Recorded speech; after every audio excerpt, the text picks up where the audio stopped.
Si Bianca naman ang kikilala sa ating tatlo. Meron kang katanungan na inihanda.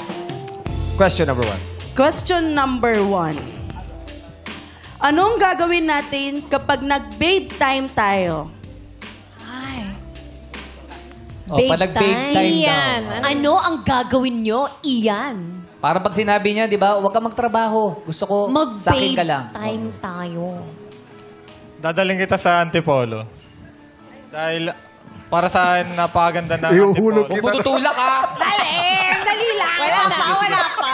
Labas mo Madali yan, lang, Ian. madali. Ano yung Gagawin gagawin niya Ah, doon? dito, mataas na. Go! Hindi, biro lang. Saan sa Antipolo? Saan sa Antipolo? Saan? Siguro sa kapehingahan. Saan? Kapehingahan. Coffee time, healing Sa time. kapehingahan po. Kapehingahan. Anong meron doon? Pag-inom ng kape. Hinga. Bubugahan ka. Lapdos ka rin. Aray, ang init! Hindi, makakapahinga ka. Go, napaka- Ian. Napaka-peaceful kasi doon at gusto ko yung overlooking view. So habang nandun kami... Napaka-peaceful doon, so higa lang kayo. Kasi Ano hinahan. sementeryo? Higa tapos. Habang nandun kami at nakaupo, pinag-uusapan namin yung plano sa buhay, kung paano kami yayaman at magtatagumpay sa buhay. Ayun. Maganda yun. Let's go. May plano.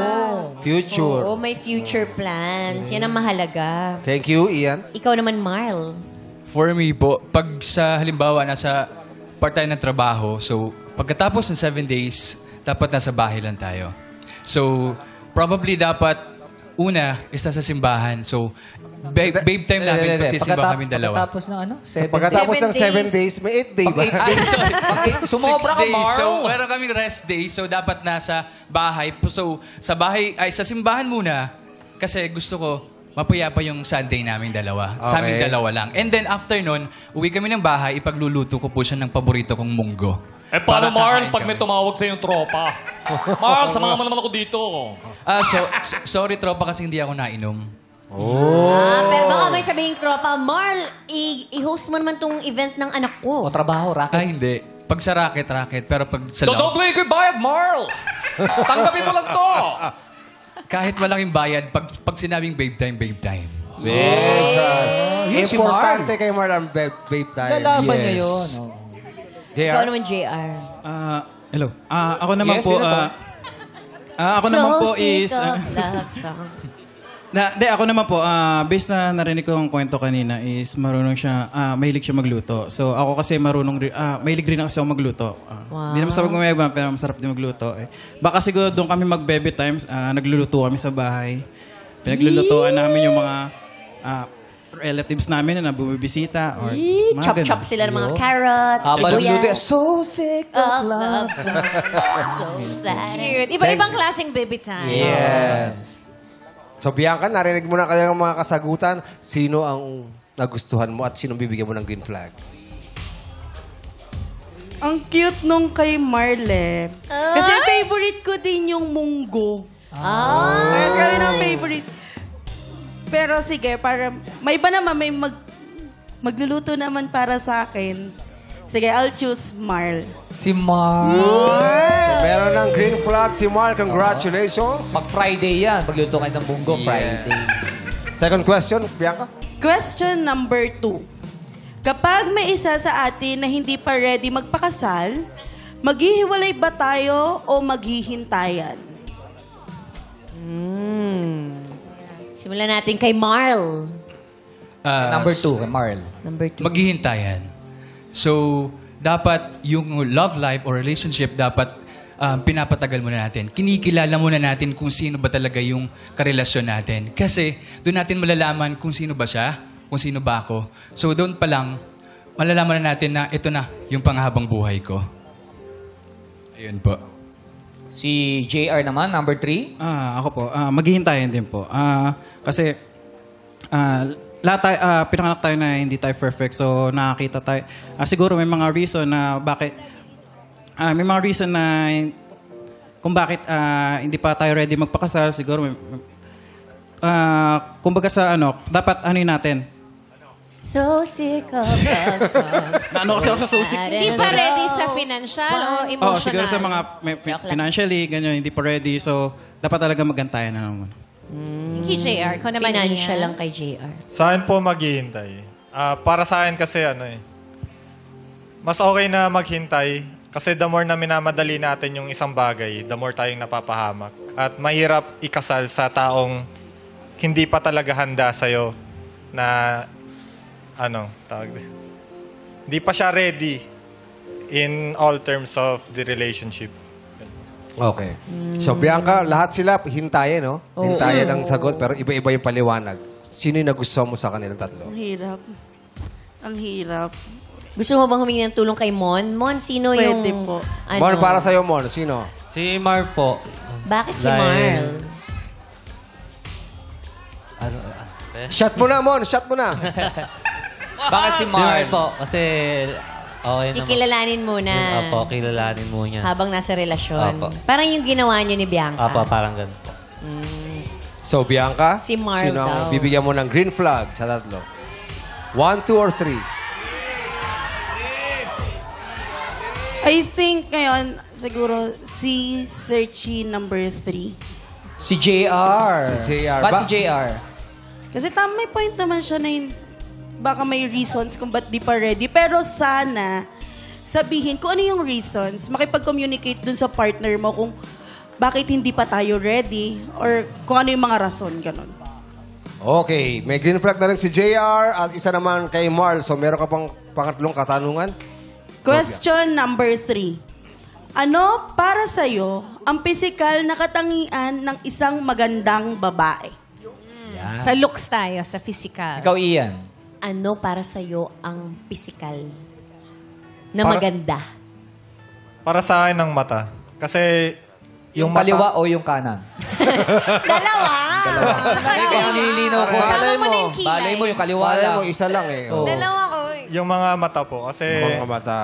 you can see the beauty inside of the eyes and I believe na reflection yun ng soul mo. At hindi kasi siya tumatanda. Yung mata natin. Ay, ang ganda. Natanda din yung mata na labo din. Lalabo lang. Si Marl naman?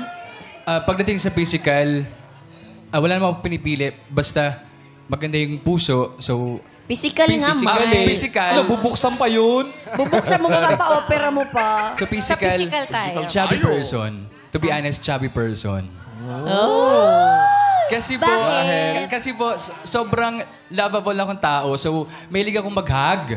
So, gusto ko laging hinahag yung tao. Every morning, pagkabalik ng bahay, pag-uwi ng pag-aalis ng bahay, gusto ko ihahag talaga siya lagi. Ang cute din, ni Bianca nung sinabi ni Marl. Gusto ko talaga chubby person, sabi ni Bianca. Huminga ng malalim.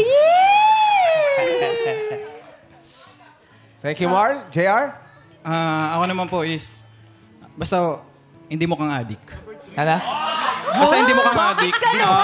Hindi, kasi hindi Ano ba itsura ng adik? Ano ba itsura ng adik para sa'yo? Siyempre, sobrang pula ng mata, gano'n. Pula ng mata. Malay mo, may sore eyes. Payat na siya, gano'n. Payat. Basta gusto mo mukhang healthy. Maliwalas. Kasi hindi na po ako Hindi daw luwa yung mata ko. Hindi na ako namimili Ganun ng ba, Kim? Sabi niya rin naman payat daw mo. Payat. Oo, yun nga po. Kasi abang tumatagal sa relationship, hindi tayo makakita tayo ng pangit sa isa't isa. So, dapat i-accept natin yung pagmahal natin ng isang tao. Paano kung addict sa'yo? Adik sa pagmamahal. Natatanggapin ko. Yun ang hanapin mo. Oo, yung addict sa Yan, Bianca. Thank you, JR. Tala natin si Mon. Mon, sa tingin mo, anong nagustuhan mong sagot yun para kay Bianca? Yun pa rin po, kay Mar pa din. Marl talaga ang gusto talaga mo siya. mo Ang eh, botong-boto si Si Marl Marl kay talaga ang gusto. Mon. Loyal ka kay Marl, Kasi Mon kay Marl. wala naman SB19, mas gusto niya yung SB19. Gusto niya na SB19.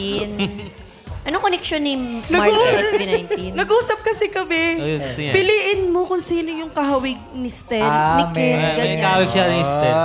May hawigan. Magagaling yun.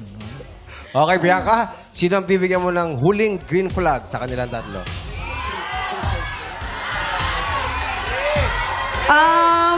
Si Sergi number 2 po, si Marl. Si Marl! Si Marl ay nakadalawang green flag, kaya naman siya ang napili na makakadate ni Bianca. Yes, pero bago yun, heto muna ang searching hindi mo napili. Searching number 1, Ian, magpakilala ka na kay Bianca.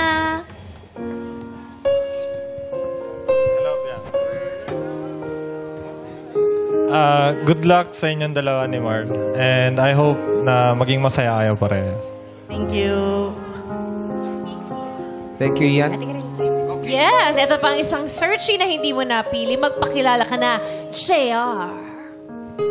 So sick of love song. Good luck sa inyong dalawa. Maging masaya ka sana kayo.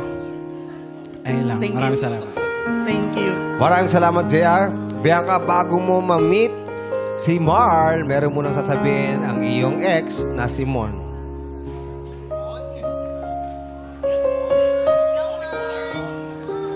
Ayun, sa 7 years, nagpapasalamat ako sa ibinigay yung pagmamahal, lalo sa magulang mo.